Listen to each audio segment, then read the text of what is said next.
Hola, ¿qué tal? Buenas tardes.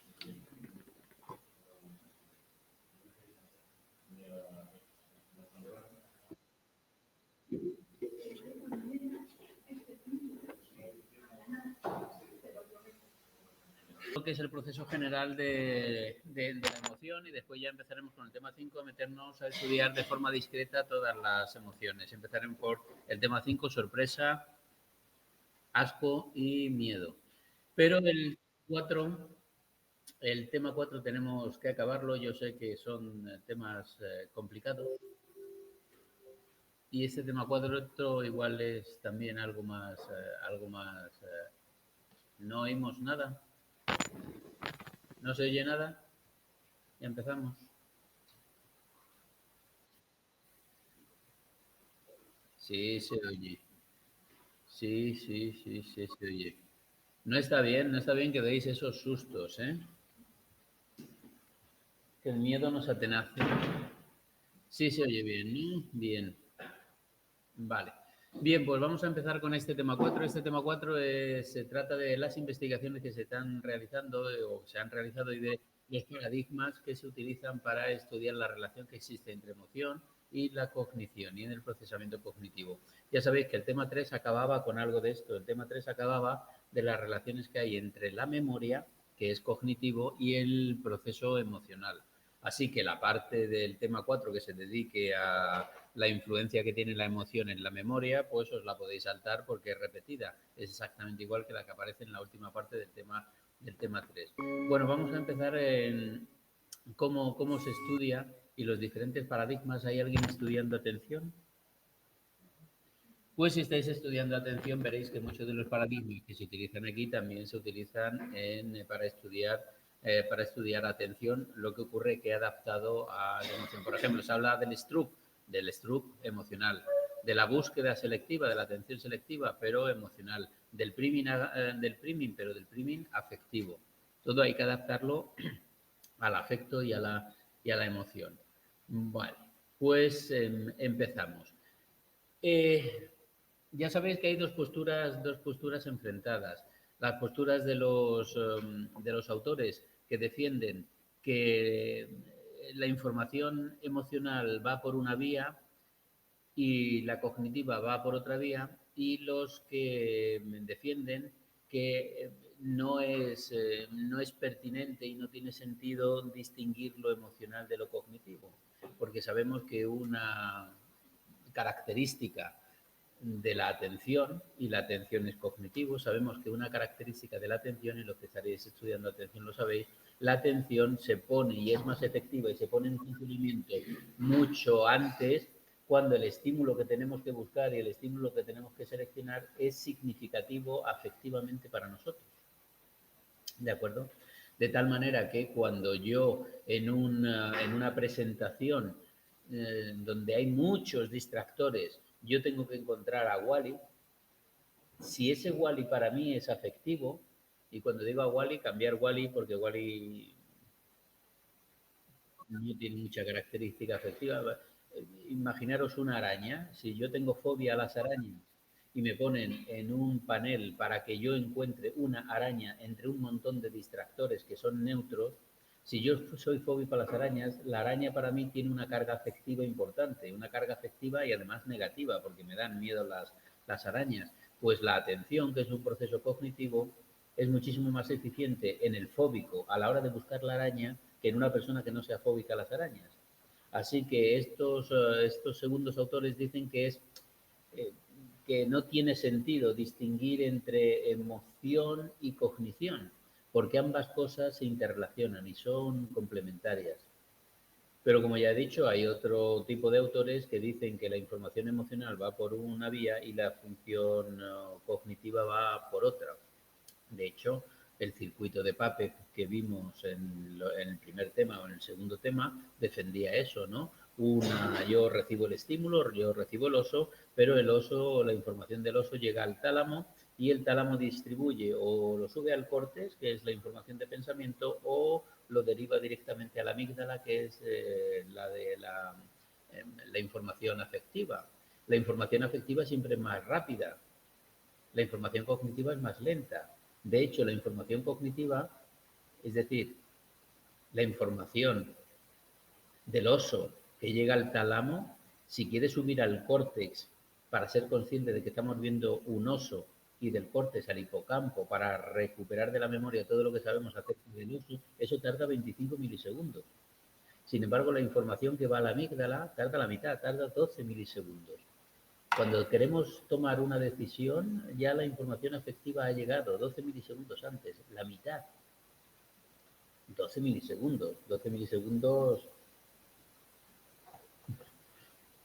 no es nada, ¿no? Pero la información afectiva va por una vía más rápida. Así, no digo nada, ¿saben a qué es debido? Pues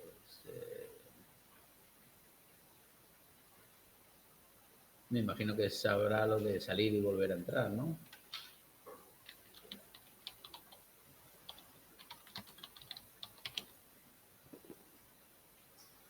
Por decir algo. Bien, así que tenemos dos grandes grupos de estudiosos, los que defienden la hipótesis de la independencia entre emoción y cognición son independientes, son partidarios de dos procesos diferentes. Dentro de estos hay dos grupos más, los que defienden la hipótesis de que son vías absolutamente paralelas o de que son la misma vía, pero que lo afectivo llega antes que lo cognitivo y por lo tanto lo afectivo sesga a lo cognitivo. Cuando tomamos una decisión que creemos que es cognitiva, ya esa decisión, la balanza para tomar esa decisión se ha inclinado por influencia de la información afectiva. Así que unos son partidarios de la hipótesis de la vía baja o de la vía rápida o de la vía subcortical, por eso se llama subcortical. Está debajo del córtex, la información no llega al córtex. Este es Ledoux, el autor más importante, y Zayón están en el otro grupo de los autores que defienden la hipótesis de la primacía afectiva.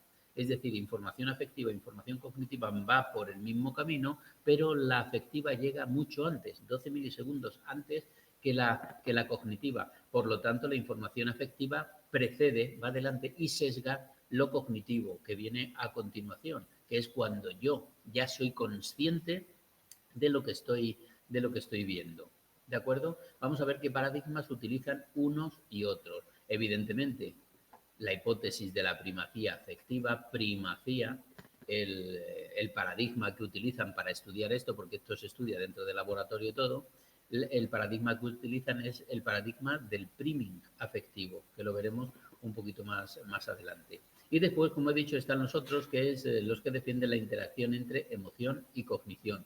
Ellos defienden la hipótesis del procesamiento controlado. Para que se produzca emoción, tenemos que saber qué es el estímulo para poderlo valorar. Los de la vía rápida y la hipótesis de la primacía afectiva lo que defienden es la hipótesis del procesamiento automático. Ya estuvimos hablando en el tema 3 mucho de esto. Estos defienden que sin saber qué es el estímulo, es decir, desde un estadio preatencional, nosotros ya lanzamos una primera respuesta afectiva, sin saber lo que es el estímulo. Vamos con los primeros, vamos con Ledoux y con el japonés Narumoto, que defienden la hipótesis de la independencia entre emoción y emoción y dentro de esta hipótesis, la hipótesis de la vía baja, de la vía rápida o de la vía subcortical. Defienden la independencia de esta vía subcortical, la amígdala elicita emociones vía tálamo, es decir, veo el oso, mi ojo percibe el oso, incluso de forma preatencional. He dicho que el ojo percibe el oso, no que yo sea consciente de haber visto un oso, que es diferente. Esto lo entendemos. El ojo percibe el oso, pero yo no sé lo que ha percibido mi ojo, no soy consciente, porque todavía la información no ha llegado al córtex. Antes de que llegue al córtex, que es cuando yo digo, coño, he visto un oso, ¿de acuerdo? Antes de que llegue al oso, la información de que eso que hay ahí es un oso llega al tálamo y del tálamo a la amígdala.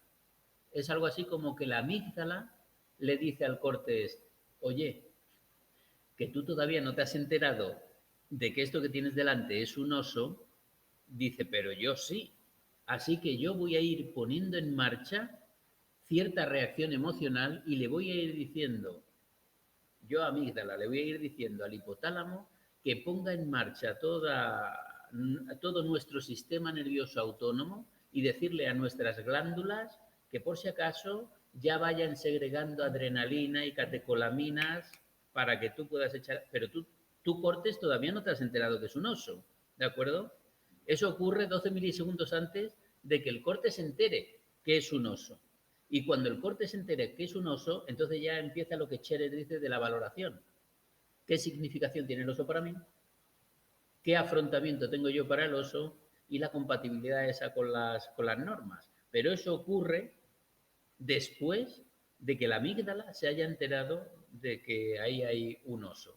Y eso es lo que defiende Ledoux, la independencia de la vía subcortical. La vía subcortical es tálamo-amígdala.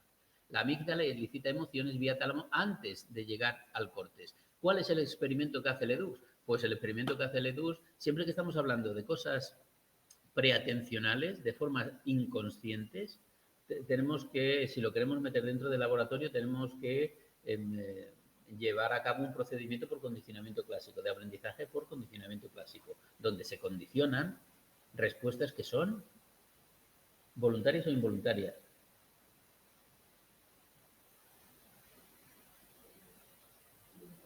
Respuestas involuntarias, porque para las voluntarias ya está el condicionamiento operante, pero estamos hablando de involuntariedad, porque no llega al córtex. Si no llega al córtex, no hay nada voluntario que podamos hacer porque no sabemos qué es lo que estamos viendo.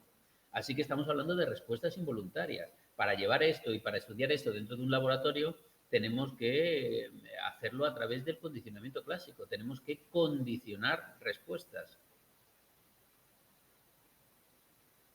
Así que cogen a ratitas y las condicionan. ¿Cómo las condicionan? Evidentemente estamos hablando de la emoción de miedo, que es la emoción más estudiada. Cogemos ratitas y las condicionamos. ¿Cómo se condiciona una ratita? Pues la ratita oye algo y a continuación se le da una descarga eléctrica. Es un condicionamiento clásico aversivo. Bien, condicionamos las ratas a través de condicionamiento clásico y después cogemos a la rata y le lesionamos. O bien le lesionamos la amígdala o bien le lesionamos el córtex. ¿Qué ocurre si lesionamos la corteza, el córtex? Pues que la rata sigue mostrando la respuesta condicionada de miedo, con el córtex destrozado. Sigue mostrando la respuesta condicionada de miedo. Pero ¿qué ocurre si lo que le destrozamos a la rata es la amígdala? Pues si le destrozamos la amígdala, la rata lo que no presenta es la respuesta condicionada de miedo.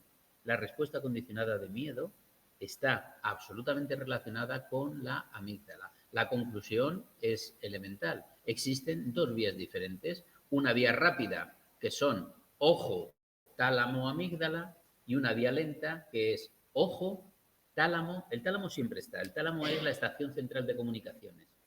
Toda la información llega al tálamo y el tálamo distribuye. Y la vía lenta, que sería ojo, tálamo, córtex y amígdala. Esa es una vía lenta. Fijaos, 25 milisegundos. Estamos hablando de lentitud de esa vía, 25 milisegundos. Bien, esto es con ratas a las que podemos intervenir en el sistema nervioso central destrozándole la corteza o destrozándole la amígdala. Pero si queremos estudiar con humanos, ahí están los estudios paradigmáticos de Narumoto con neuroimágenes, viendo qué es lo que se ilumina en la imagen cerebral cuando estamos realizando, por ejemplo, la tarea de su experimento, que es discriminar expresiones emocionales, que el sujeto discrimine entre una expresión de alegría y una expresión de tristeza o de ira. ¿Cuál es el resultado? El resultado es que la amígdala, la zona de los núcleos amigdalinos, se ilumina es muy, muy activa. Por lo tanto, la conclusión es lo mismo que en el experimento de Ledoux, pero sin llevar a cabo la intervención en el sistema nervioso central, simplemente viendo qué es lo que ocurre en el cerebro. Tenemos unas críticas, evidentemente, porque esto que dice Ledoux evidentemente es así y esto ocurre, pero sirve solamente para estímulos que son muy simples y para aprendizajes que son muy simples, por condicionamiento clásico, por asociacionismo. Pero cuando esto se emplea en estímulos que son sociales, en estímulos complejos, en estímulos que hay muchísimas variables a las que tener que atender y meter en la coctelera todas esas variables para tratar esos estímulos, ahí no funciona bien esto. Para eso necesitamos ya lo cognitivo y para eso necesitamos ya la valoración. Esto solamente ocurre, ya digo, en aprendizajes, en estímulos que son muy, muy, muy, muy simples. ¿Qué es lo que nos dice Zayón? Que es la otra parte de los que defienden la independencia entre la vía afectiva y la vía cognitiva. Zayón, este autor, es el responsable, defiende la hipótesis de que la información afectiva llega antes y, además de llegar antes, sesga lo cognitivo.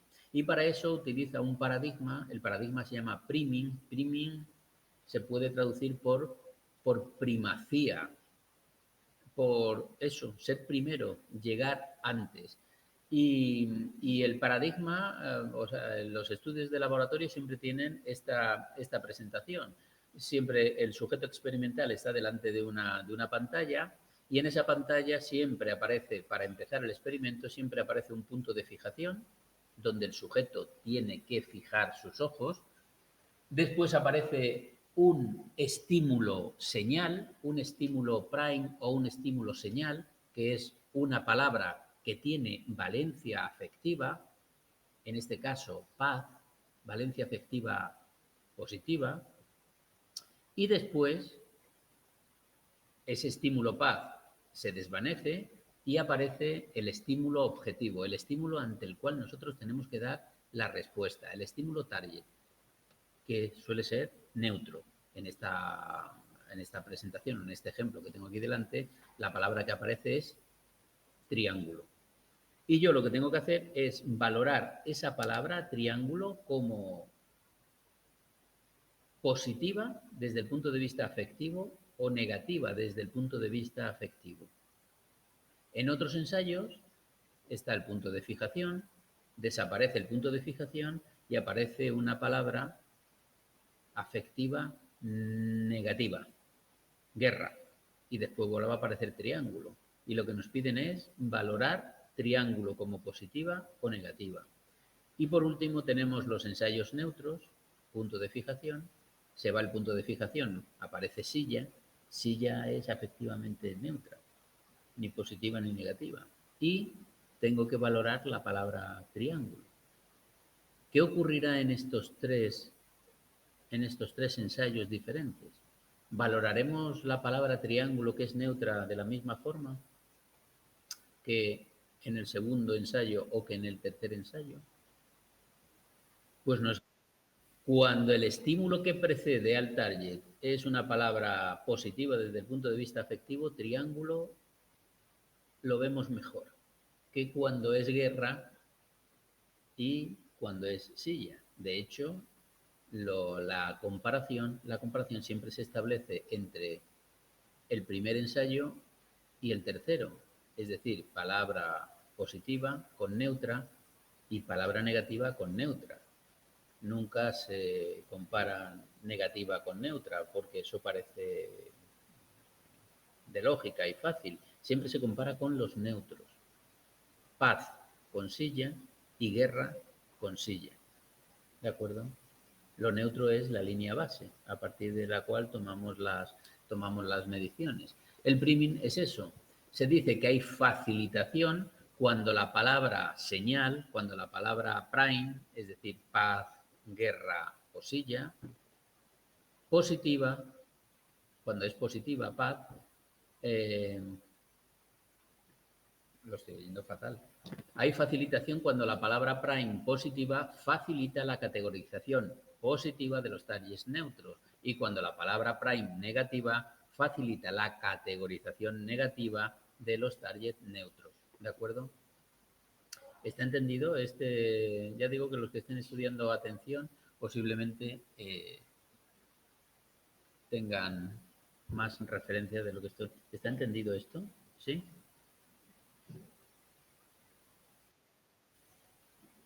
No. Sí. S Medina 60, ¿qué es lo que no has entendido?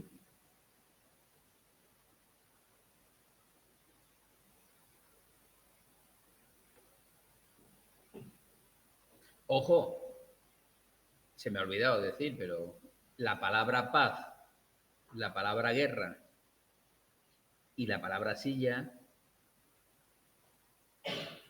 el sujeto no es consciente de haberlas visto.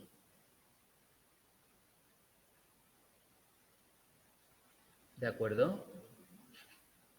Se presentan en 50 milisegundos o menos, de tal manera que tú sabes que has visto algo, pero no sabes qué es lo que has visto. Sí, sí, esto está delante de, o sea, como he dicho antes, el sujeto experimental está delante de una pantalla de ordenador. Así que sí, es una imagen. No, no, en imagen no, o sea, imagen de paz no hay, es la palabra paz. O no sé si te refieres a, no hay imagen de paz o imagen de guerra.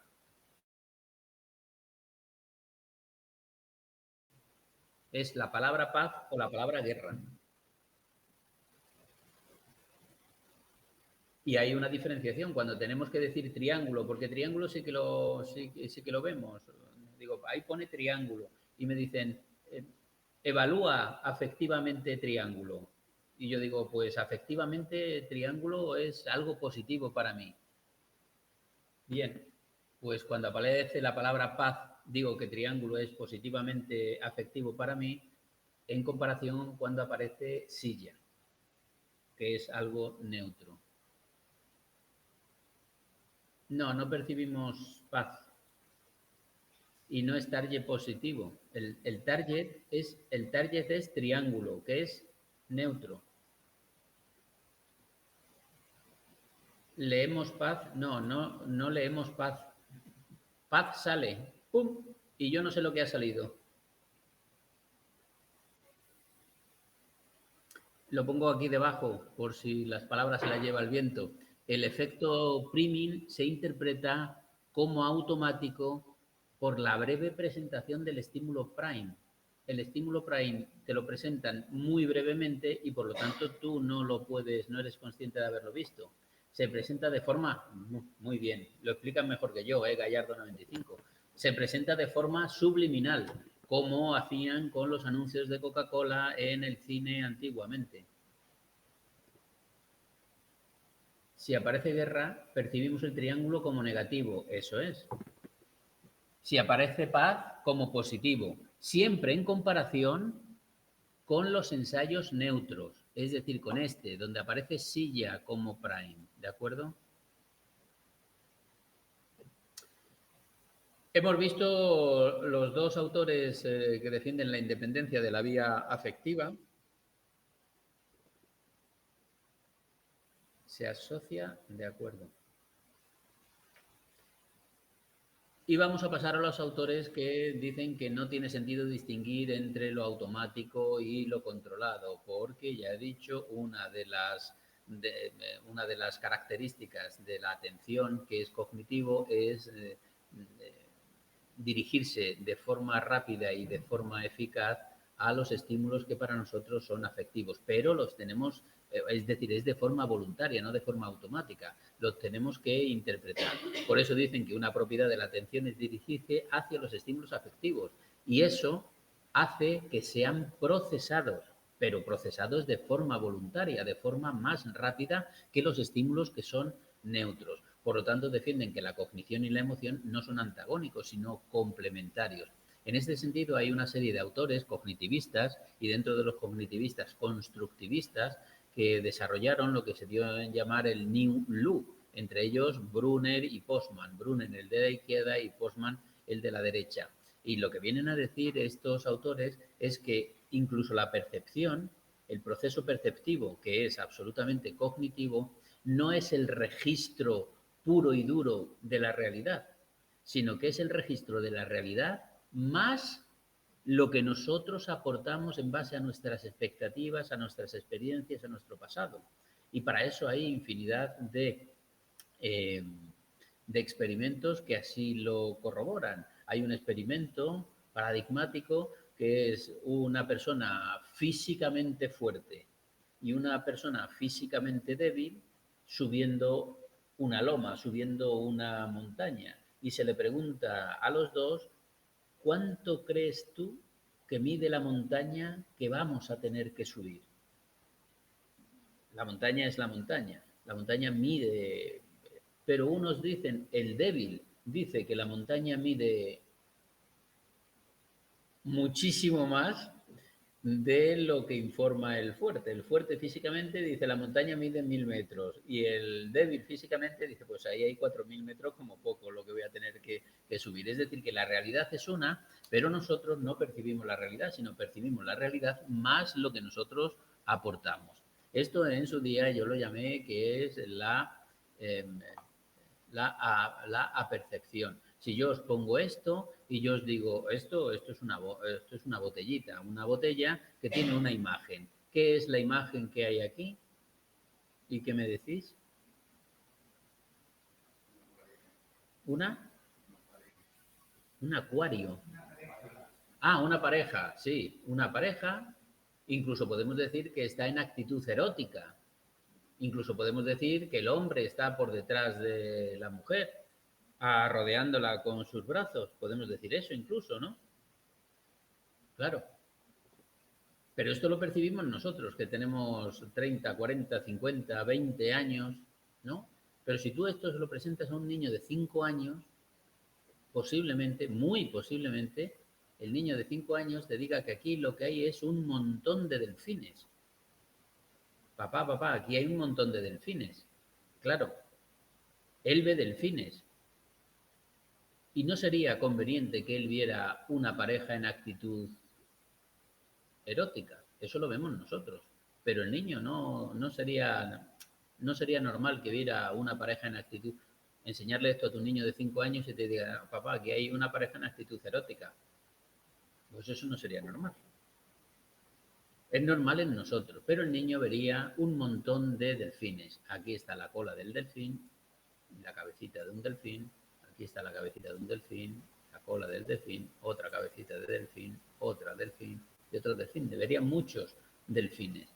Por lo tanto, nosotros no percibimos la realidad, percibimos la realidad y muchísimas cosas más. Nuestras expectativas, nuestros traumas, nuestros miedos, nuestros.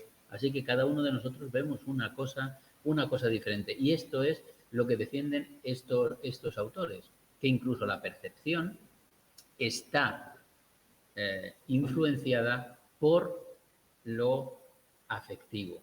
Pero eso no quiere decir que vayan por sitios diferentes o que sesgue, sino que lo tenemos que valorar de forma voluntaria, de forma controlada, porque nuestra atención, una de las características de nuestros procesos cognitivos es que se dirigen de forma más eficaz hacia los estímulos que para nosotros tienen alguna relevancia afectiva. En este sentido, pues está el paradigma de la búsqueda visual. Cuando hablamos de selección atencional, ¿cómo seleccionamos nosotros a los estímulos? Primero los tenemos que buscar. ¿Y cómo de buenos somos nosotros buscando estímulos? Ya lo he dicho aquí con el fóbico a las arañas. Si yo soy fóbico a las arañas y me ponen una araña entre un montón de distractores, voy a encontrar la araña de una forma absolutamente eficaz y efectiva, más rápidamente que la población general y más rápidamente que las personas que no sean fóbicas a las arañas. Porque para mí la araña no dice nada, pero para un fóbico la araña sí que dice cosas. Mi hijo es alérgico al gluten. No puede tomar cosas con gluten. Yo soy absolutamente eficaz a la hora de, en una carta de restaurante, buscar los platos que tienen un simbolito que dicen que ese plato no lleva gluten, cosa que pasaría absolutamente desapercibido para otras personas que ese símbolo no es nada afectivo para ellos. Así que dicen estos autores Dice, es una tontería lo de contraponer controlado a voluntario. Todo lo hacemos de forma voluntaria porque la atención se dirige afectivamente a esos estímulos que para ti son afectivamente relevantes. Así que la emoción y la cognición son complementarios, no antagónicos.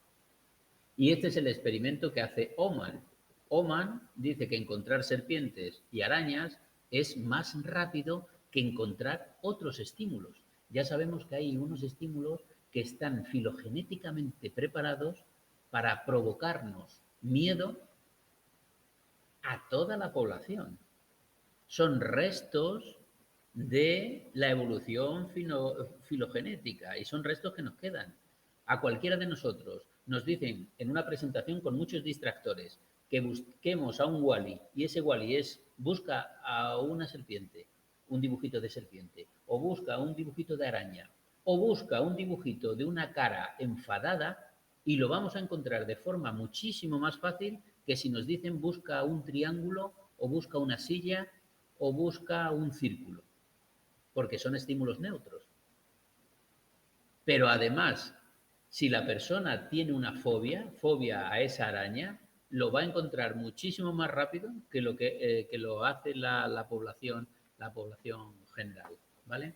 Pero Oman no defendía anteriormente la postura contraria, el lanzamiento preatencional de la reacción de miedo, pero ahora con el paradigma de búsqueda visual defiende el procesamiento controlado, la relevancia de la atención para discriminar estímulos como primer paso, atención antes de la evaluación inconsciente. Sí, Oman lo dijimos al principio del capítulo 3, que era uno de los autores que defendían ese lanzamiento preatencional. Pero ese mismo paradigma de búsqueda visual lo cogen los cognitivos y dicen que no hay explicación para separar lo afectivo, lo controlado de lo no controlado. Porque, vuelvo a repetirlo, una de las características de la atención, que es un proceso cognitivo, es dirigirse de forma rápida a los estímulos que son significativos para nosotros, pero defienden que hay que valorarlos. Es decir, una cosa es que la atención se vaya inmediatamente a esos estímulos, pero de forma voluntaria, no de forma inconsciente y de forma no voluntaria, de forma automática. ¿De acuerdo?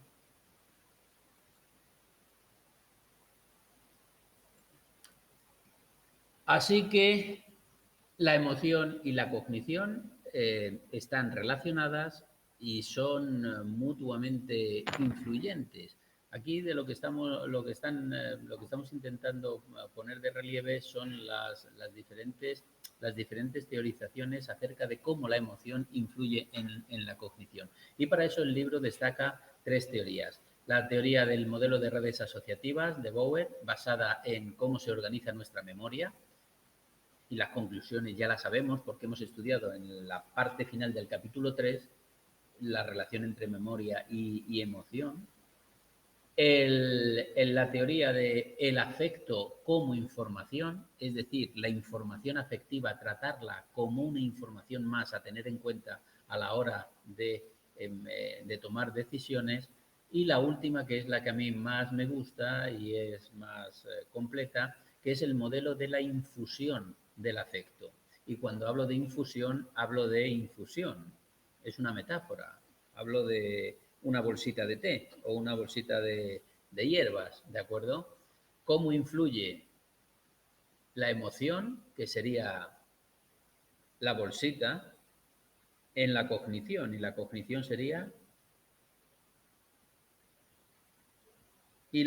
sería el agua, ¿de acuerdo? Así que esa bolsita depende, como sea la bolsita, podrá teñir más el agua o podrá teñir menos el agua. Antes de nada, que siempre se me olvida la diferencia, esto podría ser una pregunta de examen buena, la diferencia entre estas dos teorías, entre la teoría de modelos de redes asociativas y el afecto como información y el modelo de es decir, la diferencia entre las dos primeras que he comentado y la de la infusión del afecto es que en las dos primeras lo que explican es una explicación de todo o nada. Es decir, ¿el afecto influye o no influye? Sin embargo, la segunda no solamente es si influye o no influye, sino que si influye, ¿cuánto influye? ¿Cómo influye?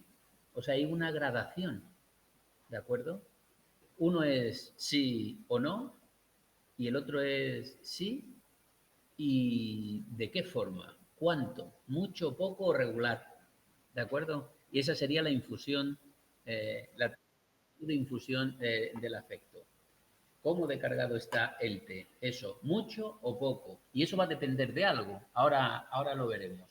Vamos a empezar por el modelo de redes asociativa de Bober del 81, que está basado evidentemente en cómo funciona nuestra memoria semántica. Sabréis mucho más de esto cuando estudiéis psicología de la memoria, cómo se estructura nuestra memoria semántica. Y este modelo de redes asociativas lo que defiende es que las emociones básicas las básicas actúan como nodos emocionales conectados a otros nodos, pero que no son emocionales, que son semánticos. Es decir, nodos a la misma altura que los nodos semánticos. ¿Y qué es esto de los nodos? Cuando en el cuadro 4.2 lo intentan representar. Tenemos nodos de emociones básicas primarias, la alegría y la tristeza. Si la alegría está activa, es decir, si yo estoy alegre, se ponen en marcha o accedo de forma más fácil a todos los demás nodos semánticos que tienen que ver con ese nodo afectivo. Es más, que como veis, en esta línea punteada que hay aquí, si yo tengo activo el nodo alegría, desactivo todo lo que tenga que ver con el nodo tristeza. Esto a las personas que hemos hecho, por ejemplo, el servicio militar, en aquella época había una cosa que se llamaba servicio militar, que 12 años de tu vida tenías que ir al ejército a servir, a hacer la mili, el servicio militar. Bueno, cuando gente de aquella época nos juntamos, pues solemos recordar cositas de esa época de cuando teníamos 18 años. Bien, si cuando estamos recordando estamos de buen rollo, es decir, el nodo afectivo alegría está activo, posiblemente recordemos todo aquello bueno que pasamos en aquella temporada. Sin embargo, si estamos con el nodo tristeza activado, recordaremos un montón de cosas, ¿de acuerdo? Y eso es lo que nos viene a decir esto, las emociones, una vez activadas, yo estoy alegre, estoy en una situación que estoy alegre, van a favorecer la activación de otros nodos, ahora ya cognitivos, por eso se dicen semánticos, cognitivos, asociados a ellas. Será más probable que las ideas, las cogniciones, los nodos semánticos concordantes con la emoción alcancen el umbral de activación, se activen también y serán utilizadas para dirigir selectivamente la atención, el aprendizaje, las asociaciones y el recuerdo de cosas que tengamos memorizadas como alegres o como tristes, dependiendo de cómo estemos. Esto lo hemos visto en la última parte del capítulo 3, que se llamaba el aprendizaje congruente, o en este caso, estamos hablando de memoria, el recuerdo congruente con el estado de ánimo. En resumen, la memoria almacena información del suceso, información semántica de lo que ocurriera, junto con la emoción provocada en ese sujeto. Como digo aquí, son estudios que vimos en la última parte del capítulo 3 de la relación entre la memoria y la emoción. La siguiente teoría es el afecto como información, Schwarz y Clore, del 83 y después reformulada en el 88, que dice que las emociones y la experiencia subjetiva influyen en el procesamiento de la información, en cómo nosotros procesamos la información. Ahora no es recordar, no es memoria, ahora es procesamiento de la información y la vamos a procesar de forma diferente esa información si estamos contentos o estamos tristes. Y la hipótesis de la que parten es esta, de que nosotros no evaluamos la realidad por sus características objetivas, sino por los sentimientos afectivos que en ese momento concreto estemos sintiendo. Pongo yo aquí de forma graciosa, en esta nube, ya nos gustaría evaluar las realidades por sus características objetivas, porque si nosotros evaluáramos las realidades por sus características objetivas, de un plumazo se acabarían los malos rollos, las guerras y cosas por el estilo, porque estaríamos evaluando las realidades por sus características objetivas. Es decir, cuando nos dicen que el índice de precios a consumo ha subido un 3% y todos interpretamos que el índice de precios a consumo ha subido un 3%, pero no es así. En el arco parlamentario, cuando el índice de precios a consumo sube un 3%, un 2%, un 1%, para la mitad del arco parlamentario eso es maravilloso, y para la otra mitad del arco parlamentario aquello es un desastre. Y el índice de precios a consumo ha subido un 3%. Eso es estadística, eso es objetivo. Pero, sin embargo, cada uno de nosotros lo interpretamos como nos dé la gana. Bueno, pues esto viene a defender algo por el estilo, no basado, esas interpretaciones diferentes, no basadas en la ideología, que eso sería en la ideología de cada uno de nosotros, que es lo del arco parlamentario, sino en cómo en ese momento estemos, si alegres o tristes, que es de lo que se está tratando, de cómo influye la emoción en esa evaluación de la realidad objetiva. Usamos heurísticos afectivos, o sea, lo interpretamos todo. Cuando veáis la palabra heurísticos es similar a atajos, así que lo interpretamos todo usando atajos afectivos para razonarlo.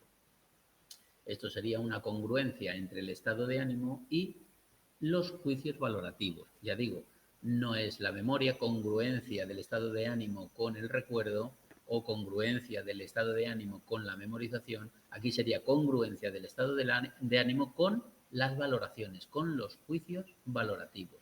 Valoramos, procesamos la información del modo en que afectivamente nos encontramos en un momento determinado. Esto tiene mucho que ver. Habéis oído la expresión de si la vida te da limones, haz limonada. Para que esa tontería, perdonad por la expresión, para que esa tontería se pueda llevar a la práctica, previamente se necesita un estado de ánimo que sea acorde con hacer limonada cuando te dan limones. ¿De acuerdo? Que estés tú feliz y contenta o contento. Porque si no estás así, si estás triste o si estás con ira, ya te digo que si te dan limones, no vas a hacer limonadas.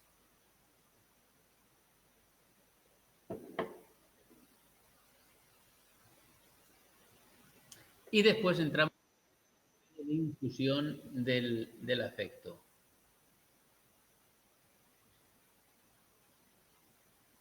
Sí, o sea, tener un estado de ánimo, y además lo has dicho bien, un estado de ánimo, no una emoción, sino un estado de ánimo. Que tengas un estado, que seas lo que se suele decir, tú eres pesimista, ¿no? Pues eso, un estado de ánimo, tengas, vamos, es un rasgo de personalidad, para, si te dan limones, hacer limonada y ser feliz con los limones si haces limonada. Bueno, tienes que tener unas ciertas características de personalidad para que eso se pueda llevar, a cabo. Bueno, el modelo de la infusión del afecto, que ya he dicho que es una metáfora, que está el agua, que es que es lo cognitivo, y la bolsa de té, que es lo afectivo. ¿Cómo o cuánto mancha esa bolsa de té al agua? El proceso en que la información afectiva, la bolsa de hierba, se incorpora a los procesos cognitivos, que es el agua, orientándolos según la cualidad del afecto. Como he dicho, esta teoría se diferencia de las dos anteriores en que las dos anteriores es sí o no, todo o nada, afecta o no afecta. Y sin embargo esta es de qué modo afecta. Es decir, hay una gradación. No influye de modo absoluto, influye de modo variable. ¿Y de qué depende esta variación? Pues esta variación depende, y esto también lo estudiaréis en la asignatura que se llama Psicología del Pensamiento, precisamente en los tipos de procesamiento que nosotros estemos desarrollando en ese momento. Nosotros no pensamos siempre igual, depende de la tarea que tengamos delante. Hay un procesamiento, hay un pensamiento que se llama de acceso directo, que es un pensamiento poco costoso. Cuando yo decido qué línea de metro coger de mi trabajo a casa, que lo cojo todos los días, eso necesito un pensamiento para eso. Necesito un procesamiento cognitivo para eso, pero es un procesamiento cognitivo que se llama de acceso directo. Es un procesamiento cognitivo que no, que no es profundo, que es algo que hago de forma automática. Por lo tanto, ya puedo estar alegre, triste, iracundo, con miedo o con asco, que no me va a afectar para nada en ese procesamiento tan superfluo de acceso directo. Voy a seguir cogiendo la misma línea de metro, parándome en el mismo sitio, porque es un procesamiento superficial. Sin embargo, sí que me va a afectar estar contento o estar triste en el procesamiento sustancial, cuando tengo que idear soluciones nuevas a problemas que no han tenido, que yo no sé la solución, pero tengo que ser creativo. Cuando yo tengo que ser creativo, cuando yo tengo que poner en marcha todos mis recursos cognitivos, esforzándome para buscar una solución con los datos que me dan, una solución que yo no tengo nada en lo que basarme, entonces sí que no es lo mismo estar triste que estar... Ahí sí que la bolsita de té va a colorear ese procesamiento sustancial. Es lo que yo os dije, un procesamiento sustancial es cuando os presentáis a un examen. Cuando os presentáis al examen no es lo mismo ir de mal rollo que ir de buen rollo. No es lo mismo. En el 100% de los casos, no. Habrá gente que va de mal rollo y hace unos exámenes fantásticos. Pero sería bueno ir de buen rollo, que así es lo que yo os recomiendo. ¿De qué va a depender que utilicemos un tipo de estrategia u otra? Estos 4 procesamientos cognitivos que yo acabo de... Pues tenemos que conjugar 2 variables. El esfuerzo que invertimos, es decir, el tiempo y los recursos cognitivos que invertimos, y el tipo de tarea que sea. Así que estas 2 variables tienen a su vez 2 polos. El esfuerzo invertido puede ser mucho o poco, bajo o alto, y el tipo de tarea, pues hay 2 tipos de tareas diferentes. Las tareas que se denominan abierta, un momento que no he quitado el teléfono, y las tareas que se denominan cerradas. Un momentito, sonidos, los tipos de tarea abiertas, que son problemas constructivos, cuya resolución requiere un tratamiento novedoso, un tratamiento creativo. Y después están las otras tareas que son tareas cerradas, que son problemas reconstructivos. Es decir, que ya existe una solución. Lo único que tenemos es que buscar esa solución que ya existe. Es una solución que está predeterminada o fácil de intuir. Por lo tanto, tenemos estas 2 variables. Conjugando estas 2 variables, esfuerzo bajo, tarea abierta, esfuerzo bajo, tarea cerrada, esfuerzo alto, tarea abierta y esfuerzo alto, tarea cerrada, van a dar con estas 4 estrategias de procesamiento que os dije anteriormente. El acceso directo, el procesamiento motivado, el procesamiento heurístico y, por fin, el procesamiento sustancial. El procesamiento sustancial, como veis, es esfuerzo alto y tarea abierta. Necesitamos creatividad, necesitamos crear. No en vano, muchos autores de la órbita de los artistas, para componer sus obras, necesitan inducirse de un cierto estado anímico de alegría. porque la creatividad se activa. Hay ejemplos paradigmáticos en los que por enfermedades médicas a esos artistas se les ha prohibido el consumo de ciertas sustancias y con esa prohibición ha llegado un detrimento de su creatividad artística. La alegría, el estado de ánimo alegre, hace que la creatividad se active, que seamos cognitivamente flexibles, no rígidos, que podamos categorizar de forma flexible. Así que podemos decir que un camello es una categoría de... ¿Qué categoría tiene? De animales, de animal. Si estamos de buen rollo, puede ser, un camello puede ser animal, pero un camello también puede ser un medio de transporte.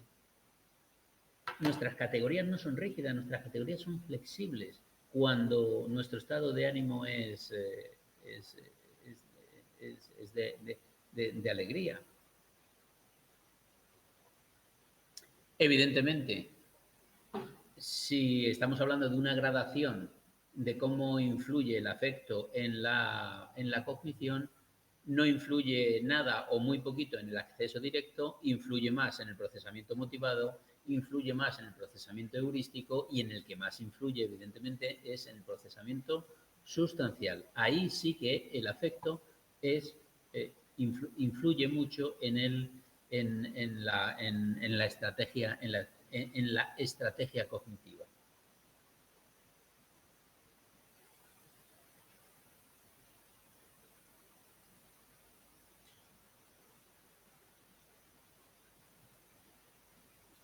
Y estando tristes, ahora lo veremos al final, de por qué si estás triste, la creación también aparece, pero es una creación de diferente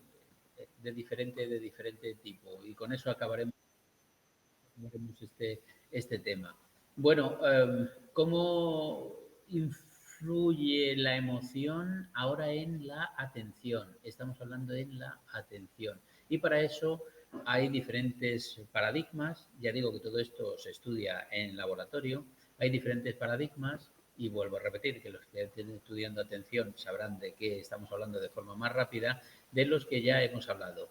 El paradigma de búsqueda visual. Nuestra atención es más eficiente cuando tenemos que buscar, es más eficiente para encontrar cuando estamos buscando un estímulo que para nosotros es afectivo. Y sobre todo si es afectivo desde el punto de vista negativo. Ahí somos muy eficientes buscando y seleccionando. La atención selectiva, por tanto, la atención selectiva se ve muy influenciada por estímulos que afectivamente son importantes para nosotros. Incluso si esos estímulos están disfrazados, que ese es el paradigma, disfrazar los estímulos target entre un montón de distractores. Del priming también hemos hablado de estos autores que defendían la primacía de la información afectiva sobre la información cognitiva. Y lo hemos intentado explicar. Cuando un estímulo antecede a otro estímulo, este estímulo que antecede es el que hemos llamado prime, cuando este estímulo afecta a la ejecución que tenemos que realizar con el segundo, que es el objetivo, el target.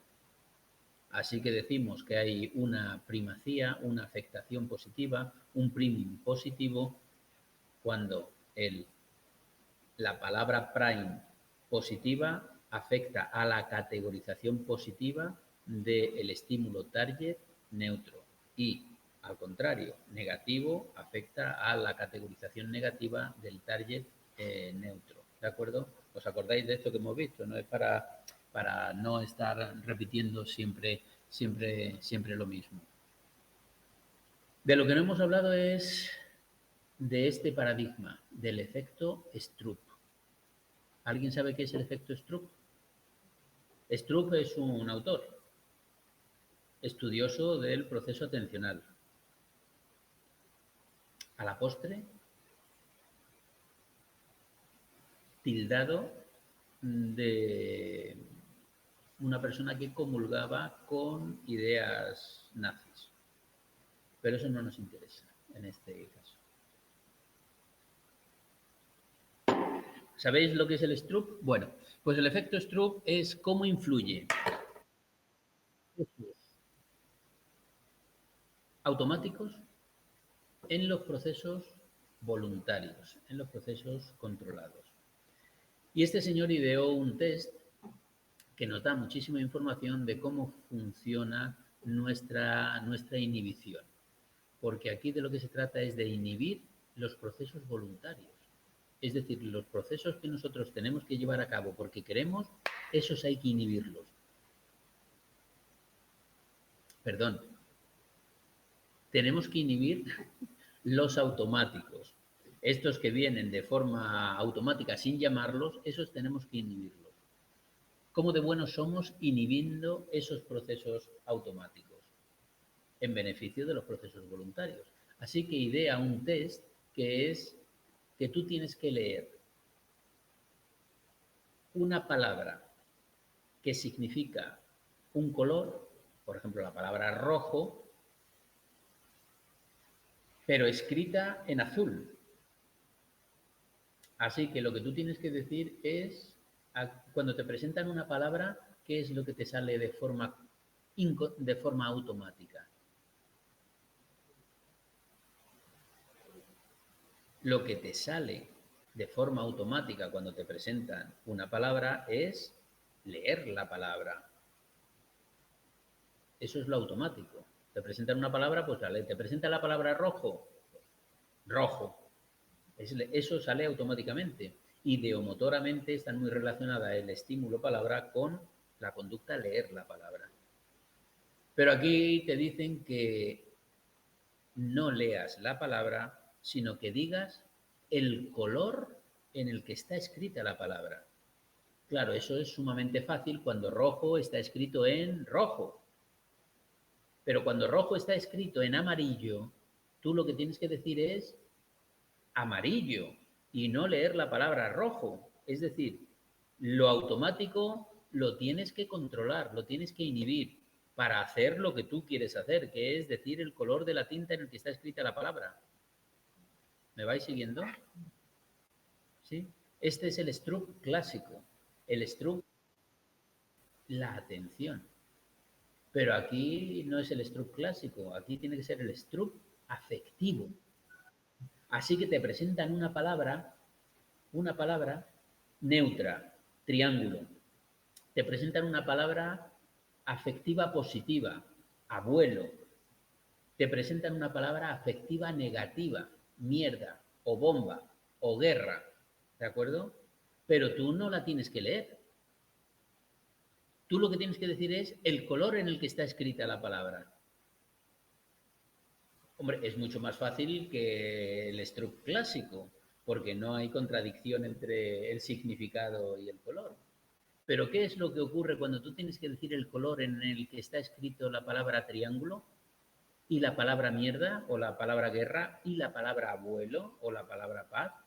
Pues resulta algo curioso, que cuando tienes que decir el color en el que está escrita una palabra afectiva negativa, tardas mucho más en decir el color que cuando la palabra es neutra, que cuando la palabra es triángulo o silla.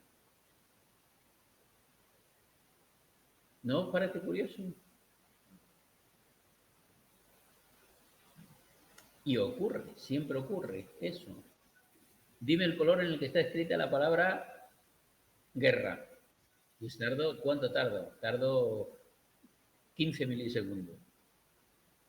Y ahora a la palabra triángulo y tardo 5 milisegundos en decir en qué color está escrita. ¿Por qué? Está claro que si tardo más cuando la palabra es afectiva, es porque la información afectiva está interfiriendo en, en lo semántico, en lo cognitivo, se produce una interferencia. Nombrar el color de la tinta de nombres escritos en colores, bueno, este sería el Stroop clásico. Cuando el color escrito es incongruente con el color de la tinta, el tiempo de reacción es mayor, se produce interferencia. Bueno, pues esta interferencia en este Stroop clásico de nombres de colores escritos en diferentes colores, también ocurre, en menor medida, pero también ocurre cuando tenemos que decir en qué color está escrita palabras de diferente valencia afectiva.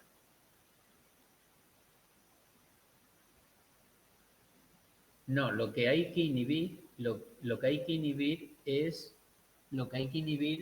la lectura de la lectura de la palabra. Eso es lo automático. Cuando te presentan una palabra, lo automático es leerla. Lo que te sale de forma automática y de forma natural es leer la palabra.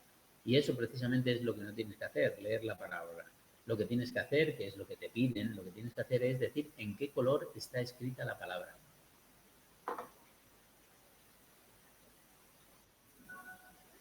Menos tanto la afectiva positiva como la afectiva negativa tardan más que el neutro. Y comparando la negativa con la positiva, en la negativa tardan mucho más que en la afectiva.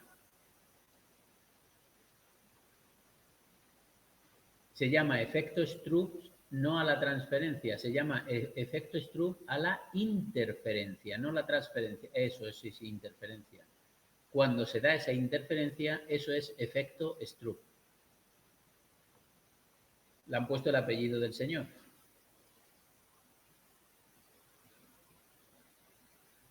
¿Ha quedado más o menos claro el Stroop?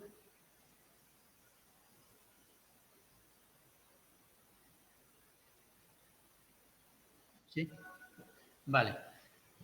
Vamos con más influencias. ¿Cómo influye la emoción ahora en el pensamiento, en la categorización? Bueno, en el pensamiento. Y dentro del pensamiento vamos a ver la categorización y la toma de decisiones, que es, por decirlo de alguna manera, el top de nuestras, el tomar decisiones, el manejar información para tomar decisiones. ¿Cómo influye la emoción en la categorización? Primero definimos qué es categorías, y categorías son representaciones mentales de un conjunto de elementos que comparten alguna característica. Así que tenemos categorías de flores o categorías de herramientas o categorías de animales. Y así es como lo tenemos estructurado en nuestra memoria. Nuestra memoria no es un totum revolutum. Nuestra memoria, todos los estímulos están como si fuera una biblioteca. La sala de los animales, la sala de las flores, la sala de... Así que encontramos de forma muy fácil aquello que estemos buscando. Pero todos los elementos de una categoría no tienen la misma prominencia. Hay un elemento que es el que representa toda una categoría. Si yo os distrajera con cálculos mentales fáciles y os dijera, ¿cuántas son 2 por 2 y 3 más 4 más 7? Si yo tengo vuestra cognición, vuestra atención distraída en estos problemillas fáciles matemáticos y os pido que inmediatamente, no que lo penséis, si lo pensáis no me vale, que inmediatamente me digáis el nombre de una flor, vosotros me diréis casi seguro, un altísimo porcentaje, un 80, un 90%, me diríais, esto ya no vale, porque esto es, si yo os tengo distraídos con cálculos matemáticos y os pido que inmediatamente, pero cuando digo inmediatamente tiene que ser inmediatamente, porque claro, si os dio tiempo a pensar, pues tiene que ser inmediatamente para que vuestra memoria de forma automática acceda al prototipo de la categoría. Y casi todos, y no es magia, esto cuando tenemos tiempo y lo hacemos, que yo digo, una herramienta,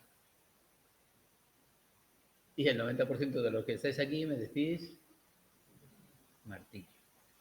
Y eso es pensándolo. Pero sin pensar, sube un montón. Martillo. Y yo le doy a la tecla y la siguiente imagen es un martillo. Y digo, oh, ¿cómo lo has averiguado? No lo he averiguado. Está en la memoria. Es el prototipo de herramienta, es un martillo. Y si yo os digo una flor, es la rosa. Siempre es la rosa. Pero eso sí, si os lo pido de forma rápida, que no tengáis que buscar, porque si buscáis, ya abrís la puerta de las flores, en la puerta hay En esa sala de la biblioteca, en la puerta, hay una rosa, la imagen de la rosa, pero si abrimos la puerta podemos encontrar la margarita, podemos encontrar lo otro, lo otro. Si yo os doy tiempo, podéis abrir la puerta y buscar una flor. Pero si no os doy tiempo, el primer estímulo que decís es el prototipo, el que está señalando la puerta de la sala de la biblioteca. Bueno, categorías son representaciones mentales, memorísticas, de un conjunto de elementos que tienen alguna forma idéntica, alguna característica funcional que sea la misma, etcétera, etcétera. Y no todos los miembros son representativos. Tenemos los prototipos, que son los que representan toda esa categoría. Bueno, sabiendo que estos son las categorías, me he ido hacia atrás. Bueno, ¿cómo afectan las emociones positivas a las categorías? Y ya lo hemos avanzado aquí. Amplían las categorías, enriquecen el contenido de la categoría y favorecen el agrupamiento de elementos de parecido familiar marginal. Así que, como he dicho antes, un camello, que es un animal, bueno, pero si el estado positivo, en una emoción positiva, puede ser que también es un medio de transporte, junto con el coche y con el tren. Es decir, metemos un animal con coche y con tren porque buscamos una similitud diferente. Esto lo que nos está diciendo es que se produce una flexibilización cognitiva en los procesos de categorización. Es la flexibilización que se produce cuando estamos interpretando un chiste, cuando cogemos un chiste. Nosotros, para coger el chiste, para coger la gracia de ese chiste, tenemos que tener un estado de... Si no tenemos un estado de ánimo positivo, posiblemente no pillemos la, el error que hay en el chiste y no lo podamos interpretar. Si habéis tenido la ocasión de visitar el, el, el, el psiquiátrico de San Juan de Dios, el que se conoce, bueno, el que está en Cienpozuelos, en Cienpozuelos hay un psiquiátrico, y ese psiquiátrico tiene un museo. Si vosotros habéis tenido o tenéis la posibilidad de visitar el museo del Hospital Psiquiátrico de Cienpozuelos, veréis que hay unas obras, unas pinturas que no tienen nada que envidiar a los grandes pintores. Bueno, pues todas esas obras se han hecho en una fase del trastorno bipolar, en una fase maníaca, en una fase donde el estado de ánimo afectivo, la emoción positiva, se va de madre, ¿no? Se vuelve patológica. En un estado maníaco se hacen unas obras de arte. Bueno, si tenéis posibilidad, lo visitáis porque es absolutamente maravilloso. Vale. Bueno, seguimos esto. ¿Cómo influye la emoción en esta categorización?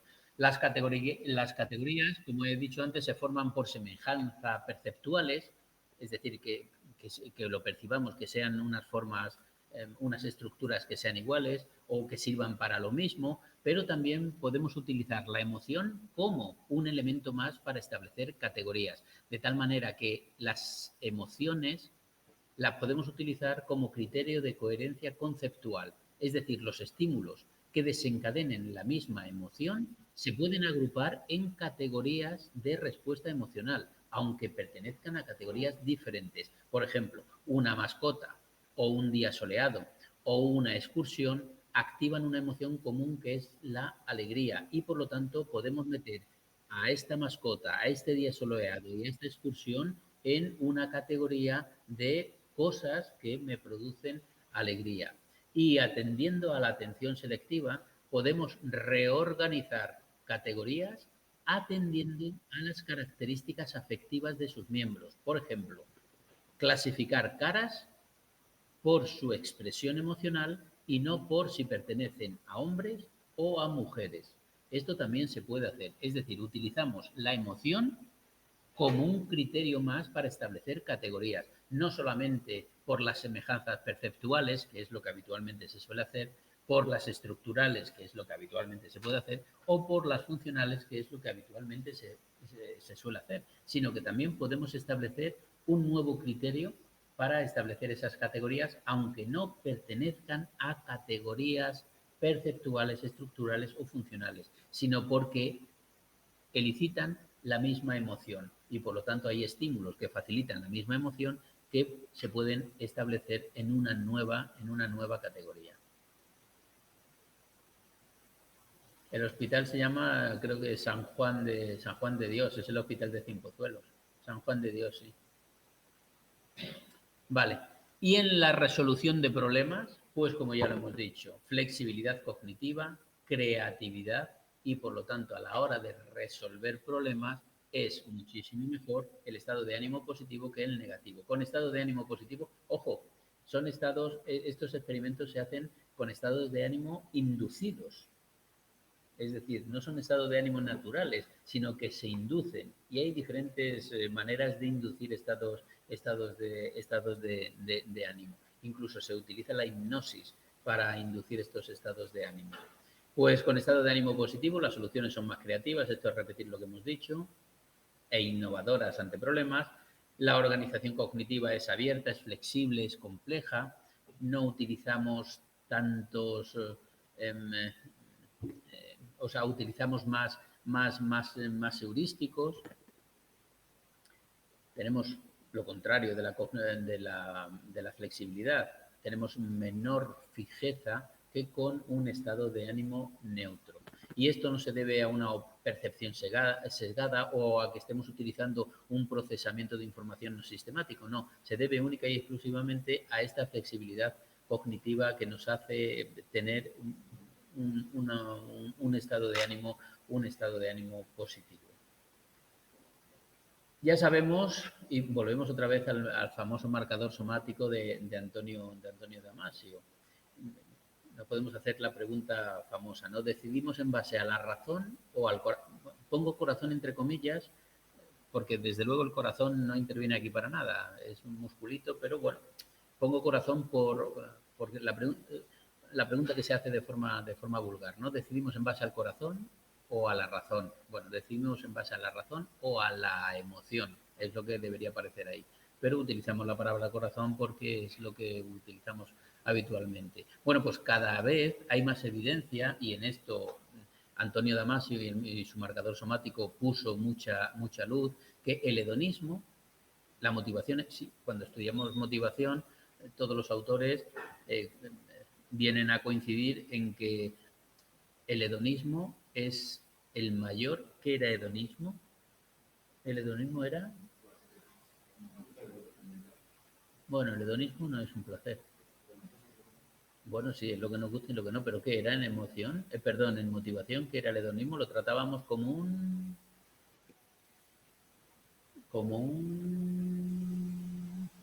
atajo, ¿no?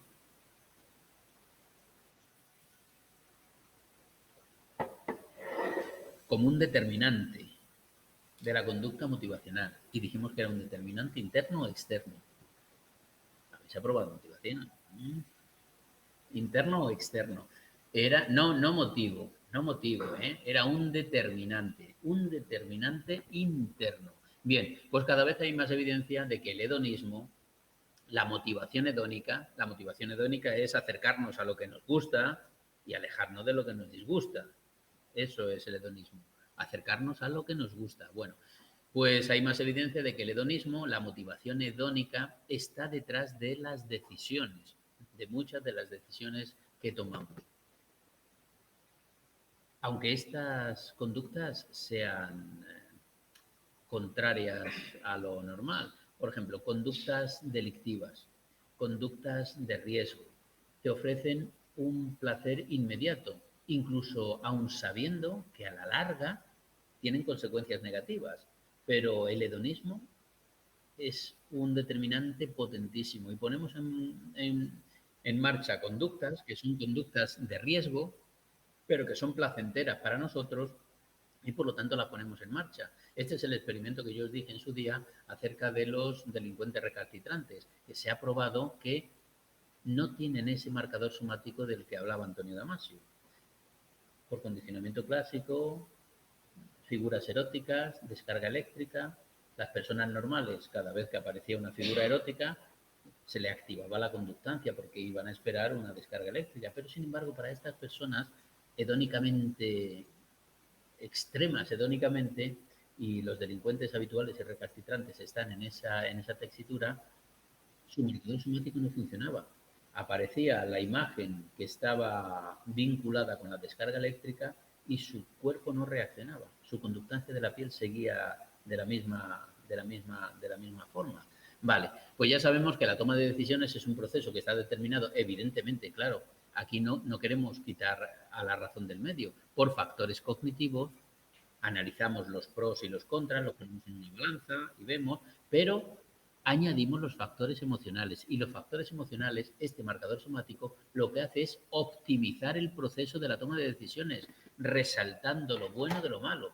Así que las personas normales tienen ese marcador somático cuando han hecho una conducta delictiva y dicen, por aquí no, porque esto me va a llevar a un desastre a medio o a largo plazo. Sin embargo, los delincuentes recalcitrantes parece que este marcador somático les falla.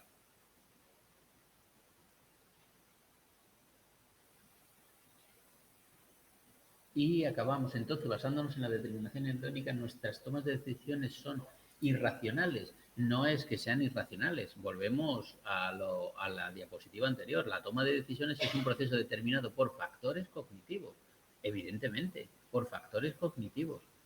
Pero hay que añadir los factores emocionales, que lo que hacen es optimizar el proceso, resaltando determinadas opciones por los resultados que tuvieron en el pasado. Es decir, parece ser que a los que les falta este marcador somático es como si no hubiesen aprendido, pero no es cuestión de aprender, porque estamos hablando de algo incontrolable, algo que es un marcador somático que tiene que ver con lo inconsciente, no con lo consciente. Por eso pongo entre comillas lo de aprender, es como si no hubiesen aprendido de los errores.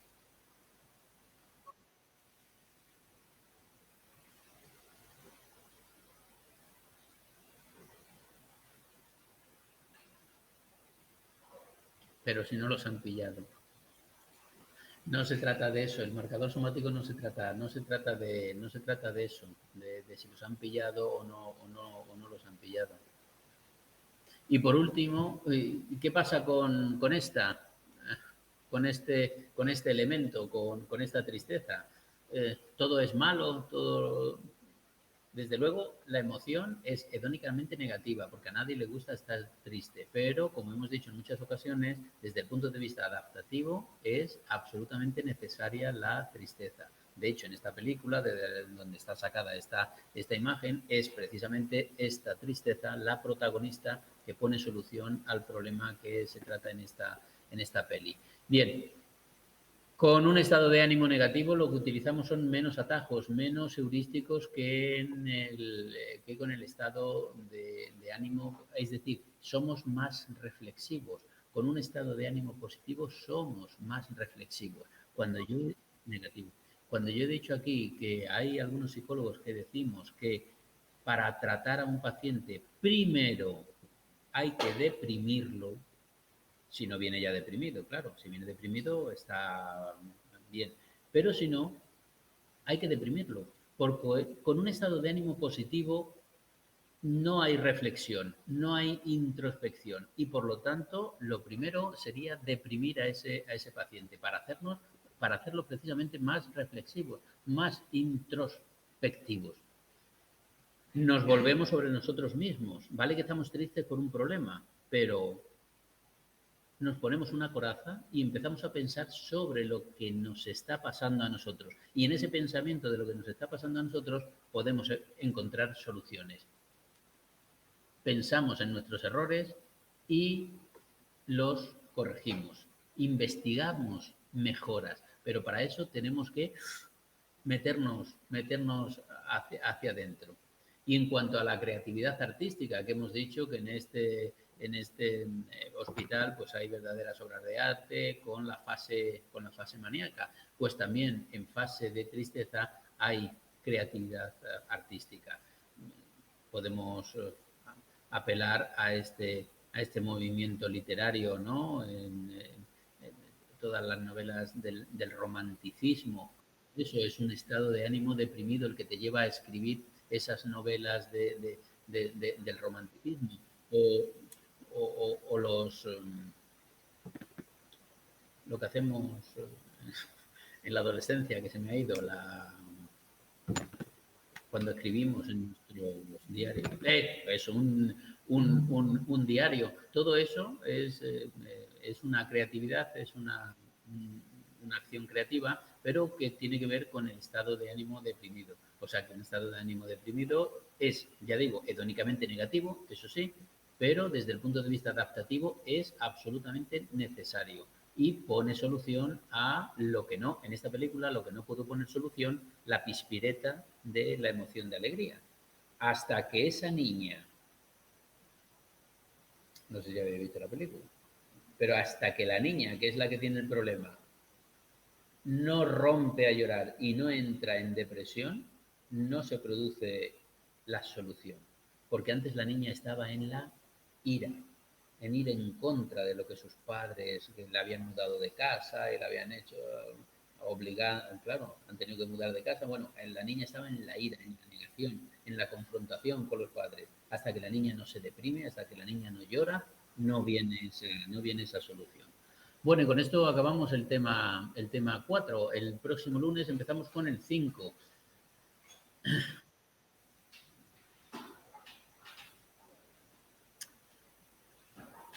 Puede que si salen de mal sienten que no funciona, se supone que tienes que salir contento. No. Y Torres 280, de una consulta psicológica, eh, la consulta psicológica no es para que salgas contento, ¿eh? No, eso es un error. De la consulta psicológica casi siempre sales mosqueado, no contento, por lo menos en los primeros compases, ¿eh? Bueno, pues nos vemos el próximo o triste, sí, mosqueado, triste, ambas cosas.